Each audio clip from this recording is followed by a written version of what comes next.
Hi everyone, this is Emily from Inquisitive Pixel. In this week's super duper bumper episode, we're taking a look at Mark of the Ninja. Mark of the Ninja is a stealthy action platformer in which you are the champion, a ninja who undertakes missions for his clan, accompanied by his faithful sidekick Aura. The thing that sets the champion apart from other ninjas is that he wears tattoos, or marks, done in a special toxic black ink which slowly causes him to go mad. But hey, it's okay, he gets special abilities for his trouble. I'll get back to them later. A note about Aura the sidekick. She helps with storyline and sets out objectives, but doesn't actually take part in the missions themselves. She's more of a guide. These buildings are protected by high-tech tripwires, but you can wreck them all with a simple bamboo dart. When the game starts, you only have your stealth skills to get you through. Your mission is to find your sword. This is an excellent way of tutorialing the main mechanics in a way that does not detract from the gameplay itself. There's a scoring system per level where penalties are dished out for raising the alarm and killing enemies, unless of course you kill everyone, in which case you get a bonus. Your score can also be bolstered by remaining undetected, performing different styles of takedown, and completing secondary objectives. Again, I'll get back to them later.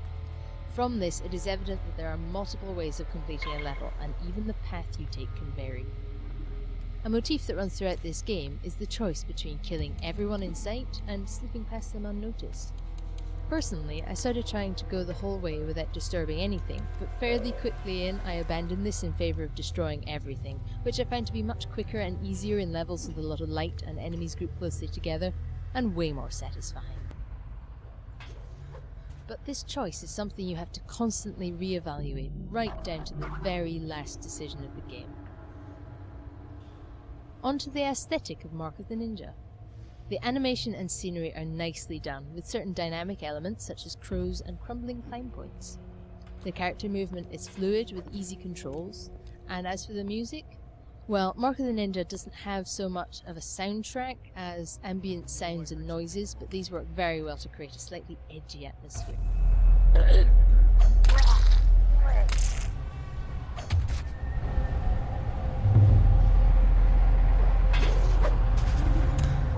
So Emily, what are these special abilities to which you alluded at the beginning of the video, I hear you ask?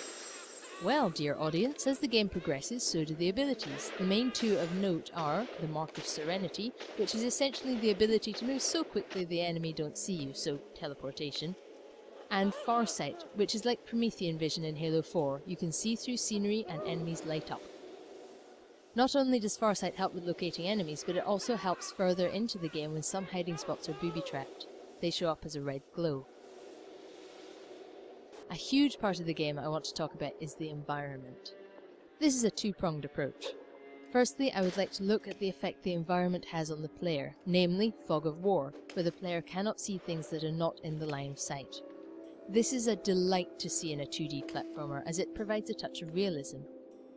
Imagine if you tried to play Mario without being able to see what was beyond the next obstacle. It would completely change the dynamic of the game. It forces you to be slow and considerate, which ties into the stealthy feel of Mark of the Ninja. A further facet of the environment's effect on the player is the weather. Sandstorms increase the effect of fog of war, and regular storms contain lightning.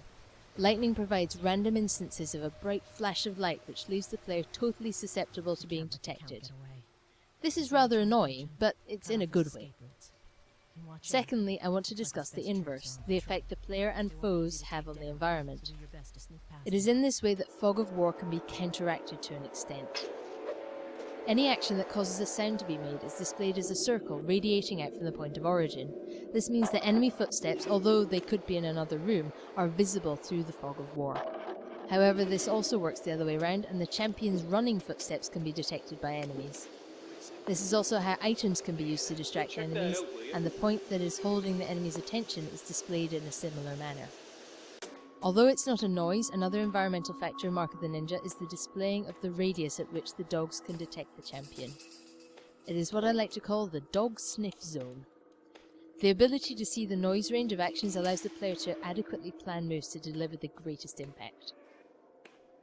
As the game progresses, there is a step up in difficulty, wherein the foes in the game change from being simple guardsmen to harder to predict ninjas. Luckily, if you mess up, there are plenty of checkpoints along the way to allow you to get straight back into the game without a break in play. So, those secondary objectives I promised you. There are 3 scrolls to find per level. When you find them, you are rewarded with a haiku which provides a little backstory. There is also a challenge room per level, the completion of which provides you with another scroll. Per level there are also 3 seals. These contain mini objectives such as break 20 lights or complete this part of the level without being detected, and completing these unlock different outfits for the champion. Now, this is not as wussy as it sounds. Each of these outfits has different positive and negative attributes. For example, my personal favourite is the Path of Nightmares, a costume that makes enemies terrified if they witness a stealth kill or discover a dead body. And that's something else I wanted to talk about. Terror is a powerful tool in Mark of the Ninja. Enemies will lose their minds if a body is thrown in their vicinity or they discover it strung up from the ceiling. It makes them go crazy and shoot randomly in the air, often causing them to commit friendly fire. With the Path of Nightmares suit, you don't even have to prep the bodies. You can just move them to where other enemies will find them while patrolling, which can start a chain reaction where you don't have to do much, save for staying out of the way of stray bullets. However, you can't equip any distraction items like noisemakers and smoke bombs. The game also contains attack items such as caltrops, spike mines, and the Hisomu Terror Dart, which is another way to strike terror into the hearts of your enemies. All of these allow for excessive replayability. Another facet of replayability is that when you complete the game, a new, harder version becomes unlocked. If you couldn't tell already, I absolutely loved Mark of the Ninja. Its stealth and action combine seamlessly with the dynamic environment to give it an excellent, rounded and very much replayable gaming experience. It is with great pleasure I bestow upon Mark of the Ninja 10 out of 10 pixels, making it the first game ever to enter Inquisitive Pixel's illustrious Hall of Fame. Don't forget to subscribe and tune in next week for more from Inquisitive Pixel.